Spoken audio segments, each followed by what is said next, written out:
Hello friends, स्वागत है आप सभी लोगों का हमारे चैनल क्विक स्टडी में। मैं कमल बेस्ट इस वीडियो के माध्यम से दोस्तों आपके यहाँ पर कराऊंगा आर्मी साइंस के महत्वपूर्ण क्वेश्चनों को।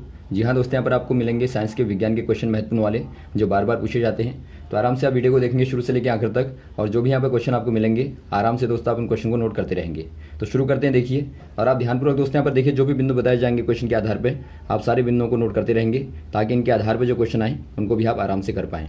तो देखिए, पहला क्वेश्चन क्या दिखता है आपको, निम्न में से कौन एक उपधातु है, यानी आपको बताना है which one of the following is an metalloid. तो यहाँ पर देखिए, पहले समझते हैं कि जो पदार्थ होते हैं यानी कि जो मैटर होते हैं कितने प्रकार से होते हैं। यहाँ पर जो मैटर होते हैं दोस्तों, ये मेनली आपके तीन प्रकार से होते हैं, पदार्थ तीन प्रकार से होते हैं। पहला आपका हो सकता है मेटेलिक, मेटेलिक कहने का मतलब है धातु के रूप में। सेकंड आपका हो सकता है नॉन मेटेलिक, नॉन मेटल यानी कि अधातु के फॉर्म में। और तीसरा आपका हो सकता है मेटलॉइड के फॉर्म में, यानी कि यहाँ पर उपधातु के रूप में यहाँ पर हो सकता है। तो यहाँ पर देखिए, यदि आप मेटल की बात करें तो मेटल में क्या होता है, धात्विक चमक होती है, यानी इनमें एक प्रकार की ब्राइटनेस होती है, इनमें सॉलिडिटी होती है, इनमें मेलिबिलिटी होती है, इनमें डक्टिलिटी होती है। और वैसे आप नॉन मेटल को देखें तो यहाँ पर दोस्तों आप देखते हैं कि धातुओं के विपरीत गुण होते हैं नॉन मेटल में। ये कंडक्शन नहीं करते हैं, इनमें धात्विक चमक नहीं पाई जाती है, या फिर इनमें बहुत ज़्यादा कठोरता नहीं होती है। तो इस प्रकार से आपके नॉन मेटल होते हैं। वैसे आप थर्ड वाले में देखें, जो मेटलॉइड होते हैं इनमें दोनों की ही प्रॉपर्टी होती है, यानी यहाँ पर आपके धातुओं की प्रॉपर्टी और साथ में अधातुओं की प्रॉपर्टी भी होती है। तो इसीलिए दोस्तों आप इनको क्या कहते हैं, उपधातु कहते हैं, यानी कि ये बीच के होते हैं। तो यहाँ पर देखिए, आपका जो इनमें से दिया है आयरन दिया है, कार्बन दिया है, सिलिकॉन दिया है। तो यहाँ पर आपका सिलिकॉन जो है, सिलिकॉन क्या हो जाएगा, एक प्रकार की दोस्तों उपधातु हो जाएगी, यानी कि मेटलॉइड हो जाएगा। तो ऑप्शन नंबर आप सी वाले में टिक कर देंगे। और वैसे आप आयरन को देखें तो आयरन क्या है, एक प्रकार का मेटल है, यानी कि धातु है। और वैसे कार्बन को देखें तो कार्बन नॉन मेटल है, यानी अधातु है। अगला क्वेश्चन यहाँ पर देखिए, बल का विमीय सूत्र क्या है, यानी आपको बताना है डायमेंशनल फॉर्मूला ऑफ फोर्स।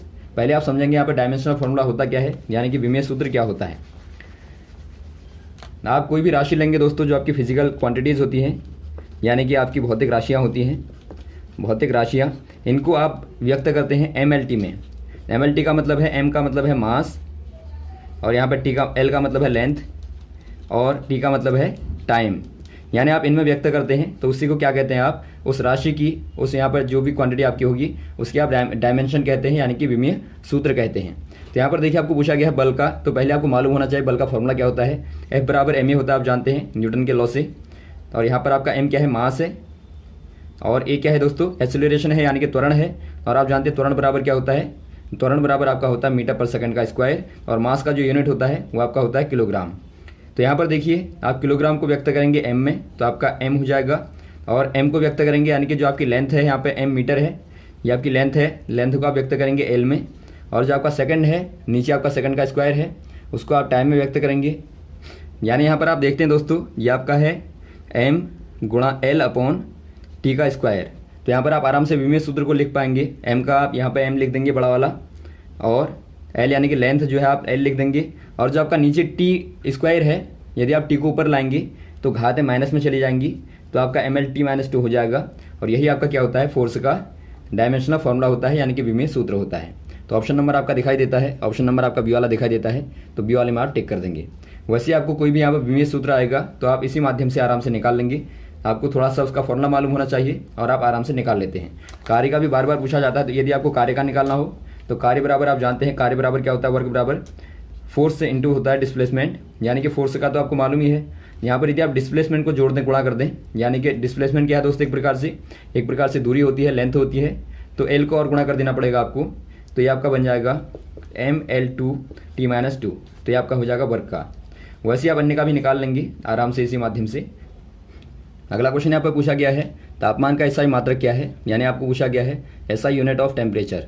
दोस्तों यहाँ पर देखिए, जो टेम्परेचर की यूनिटें हैं, यानी कि टेम्परेचर यानी कि तापमान को जो मापने वाली इकाइयाँ हैं, यूनिटें हैं, उनमें से आपका मुख्य होता है केल्विन, केल्विन होता है। सेकंड वाला आपका होता है सेल्सियस, और थर्ड वाला आपका होता है फ़ारेनहाइट, और फोर्थ वाला आपका होता है रैंकिन। अब यहाँ पर देखिए, चारों ही दोस्तों आपकी इकाइयाँ हैं, टेम्परेचर की यूनिट यहाँ पे हैं, यूनिट्स हैं। लेकिन इनमें से आपका जो SI मात्रक होता है, SI कहने का मतलब होता है, SI क्या होती है, SI मतलब आपका होता है इंटरनेशनल यूनिट सिस्टम होता है। यानी यदि आप हिंदी में कहें तो आप कहेंगे अंतर्राष्ट्रीय मानक इकाई। यानी इसका मतलब होता है जो आपके अंतर्राष्ट्रीय लेवल पर, यदि आप यूनिट को देखें, यदि आप वर्ल्ड के आधार पर देखें तो यहाँ पर जो आपके एसआई यूनिटें हैं उनको दोस्तों मान्यता प्राप्त होती है, यानी आप देखेंगे इनको वर्ल्ड में हर जगह मान्यता प्राप्त होती है। तो इसीलिए आप एसआई यूनिट में इनको देखते हैं। तो यहाँ पर देखिए आपका एसआई जो है, एसआई में यहाँ पे टेम्परेचर का क्या होता है, ये आपका केल्विन होता है, और आपका सेल्सियस, फ़ारेनहाइट और रैंकिन भी दोस्तों टेम्परेचर के मात्रक होते हैं। तो यहाँ पर केल्विन में आप टिक कर देंगे एसआई मात्रक। वैसे आपको लेंथ का भी पूछा जाता है, यानी कि दूरी का, तो दूरी का आपका मीटर होता है, वैसे भार का किलोग्राम होता है, और वैसे बहुत सारे यहाँ पे बल का देखेंगे तो आपका न्यूटन होता है। तो ऐसा ही पद्धतियों को आप याद रखेंगे ताकि आपको जो क्वेश्चन पूछा जाए ऐसा ही पद्धति आए, या एमकेएस पद्धति आए या सीजीएस पद्धति आए, तीनों में ही आपको मात्रकों को याद रखना है। अगला क्वेश्चन देखिए, एस ब्लॉक में तत्व हैं, यानी आपको पूछा गया है elements in s block are. यहाँ पर पहला आपको दिया है एल्कली मेटल, सेकंड वाला आपको दिया एल्कलाइन अर्थ मेटल, थर्ड वाला आपको दिया ट्रांजिशन मेटल, और फोर्थ वाला आपको दिया नॉन मेटल।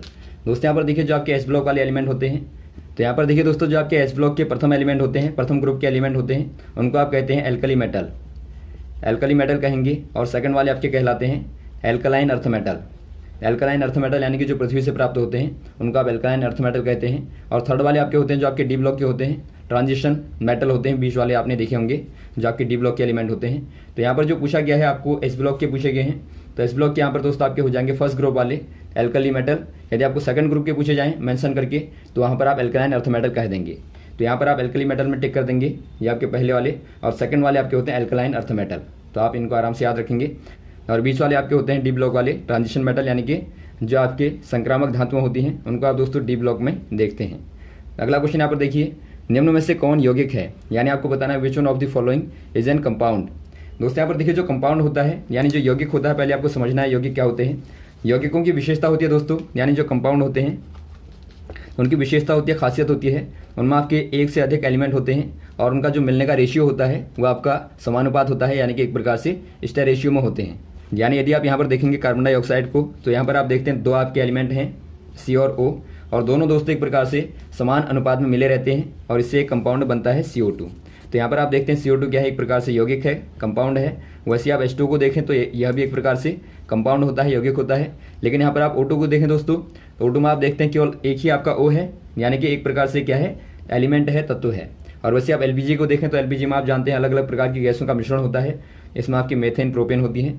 तो यहाँ पर आप कह देंगे LPG क्या है दोस्तों, एक प्रकार से LPG मिश्रण है, मिक्सचर है। और वैसे आप देखें एयर को, तो एयर में आप जानते हैं अलग अलग प्रकार की गैसें होती हैं, नाइट्रोजन होती है, O2 होती है, या फिर आपकी अन्य गैसें होती हैं जो कि अलग अलग अनुपातों में मिली रहती हैं, यानी आपका डिफरेंट अनुपात होता है। तो इसीलिए आप इसको कह देंगे मिश्रण, यानी कि यह भी एक प्रकार से मिक्सचर होता है। तो यहाँ पर आपका हो जाएगा ऑप्शन नंबर सी वाला CO2। अगला क्वेश्चन देखिए दोस्तों, मानव लार की प्रकृति कैसी होती है, यानी आपको पूछा गया है नेचर ऑफ ह्यूमन सलाइवा।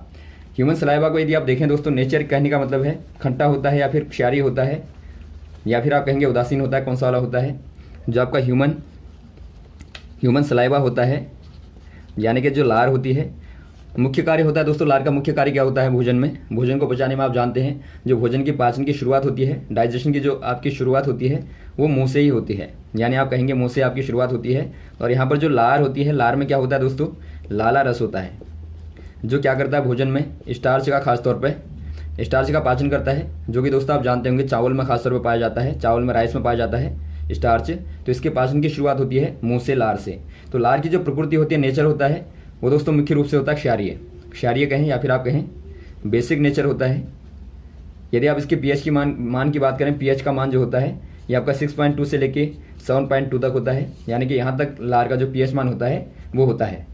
और आप जानते हैं दोस्तों, जो आपका 7 के नियर होगा या फिर 7 से ऊपर होगा वो आपका क्षारीय नेचर में खास तौर पर आता है। तो यहाँ पर आप टिक कर देंगे ऑप्शन नंबर बी वाले में, बेसिक नेचर होता है, यानी कि क्षारीय प्रकृति होती है, ऑप्शन नंबर बी।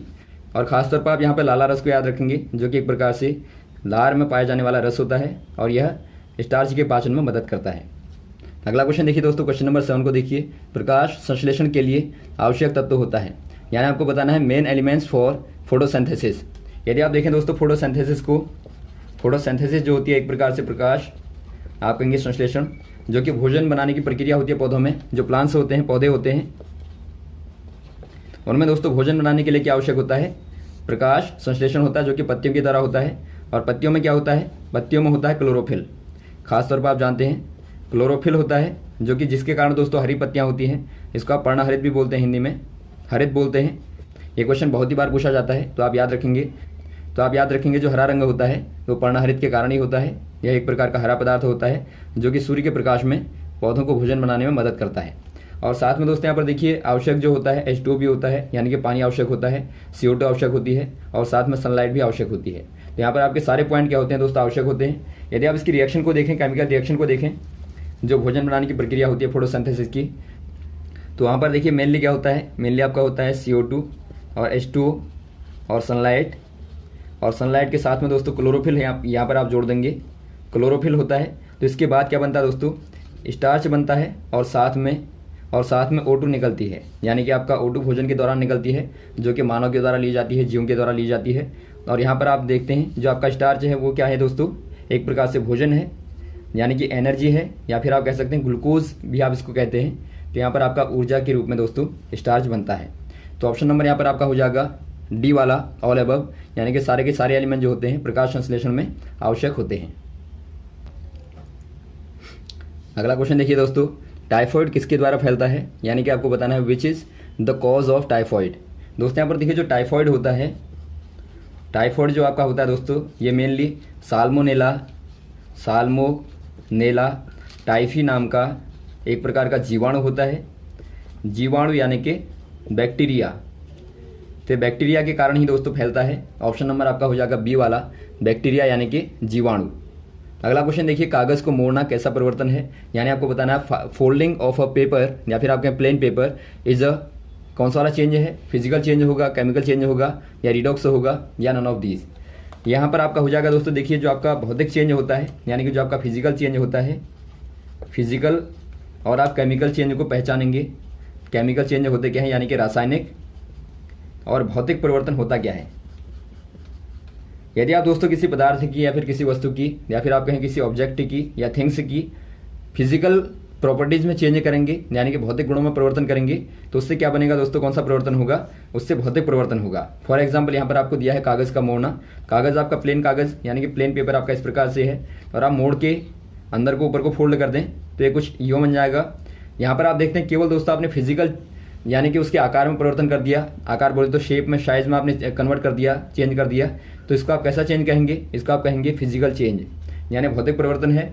और वैसे यदि आप रिएक्शन की बात करें, यदि आप कागज़ को जला दें तो वहाँ पर आपका कार्बन बनेगा, तो एक प्रकार से क्या हो जाएगा, केमिकल चेंज हो जाएगा। या फिर और भी केमिकल चेंज के एग्जाम्पल आप देख सकते हैं, जैसे कि आप लोहे में जंग लगने को देख सकते हैं, तो वहाँ पर एक प्रकार से नया पदार्थ बनता है। O2 से रिएक्शन करने के बाद H2 और O2 के साथ में रिएक्शन करता है आयरन, तो वहाँ पर बनता है आयरन का Fe3O4, आयरन का ऑक्साइड बनता है और H2 आता है। तो ये दोस्तों आपका जंग होता है ब्राउन कलर का, इसको आप कहते हैं केमिकल रिएक्शन। तो यहाँ पर आपका जो पूछा गया है वो पूछा गया आपको कागज़ का मोड़ना, तो यहाँ पर आप कह देंगे फिजिकल चेंज यानी कि भौतिक परिवर्तन, ऑप्शन नंबर ए वाला। अगला क्वेश्चन यहाँ पर देखिए, एक कोशिकीय जीव का उदाहरण है, यानी आपको बताना है example of one cellular organism. यहाँ पर देखिए दोस्तों आपके वन सेलुलर और जो आपके मल्टी सेलुलर होते हैं, यानी कि एक कोशिकीय और बहुकोशिकीय होते हैं, उनमें क्या अंतर होता है। कोशिका आप जानते हैं सेल क्या होती है, सेल दोस्तों हमारे शरीर की या फिर आप कहें सभी जीवधारियों की मौलिक इकाई होती है, यानी कि मूल यूनिट होती है। इससे मिलके ही हमारा शरीर बना रहता है जीवधारियों का। ऐसे अनंत कोशिकाओं से मिलके मानव का शरीर भी बना रहता है। तो यहाँ पर आपको जो वन सेलुलर होते हैं, यानी कि जो आपके वन सेलुलर कहने का मतलब है एक कोशिकीय, यानी जिनमें केवल एक ही कोशिका होती है और उसी के आधार पर उनका जीवन होता है। तो यहाँ पर आपका फॉर एग्जाम्पल के तौर पर आप देखें दोस्तों, अमीबा को देखें। अमीबा जो होती है एक प्रकार से वन सेलुलर होती है अमीबा, या फिर आप पैरामीशियम को देखें। पैरामीशियम जो होता है ये भी दोस्तों एक प्रकार से वन सेलुलर होता है, यानी एक कोशिकीय होता है, और एक कोशिका से ही दोस्तों ये क्या कर लेता है, भोजन बनाता है, जीवित रहता है, इसी के माध्यम से सारी क्रियाएं करता है। तो यहाँ पर आप कह देंगे ऑप्शन नंबर ए वाला सही हो जाएगा। वैसे यदि आप देखें मल्टी सेलुलर को, मल्टी सेलुलर में क्या आ जाएंगे, जिनमें दोस्तों बहुत सारी कोशिकाएं होती हैं।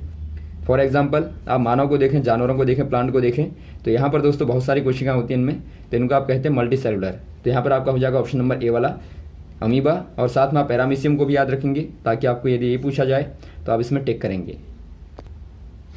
अगला क्वेश्चन देखिए, फादर ऑफ मॉडर्न जेनेटिक। आपको बताना है जो आधुनिक आनुवंशिकी के पितामह हैं या फिर आप कहें जनक हैं, कौन कहे जाते हैं। जो आधुनिक दोस्तों आधुनिक आनुवंशिकी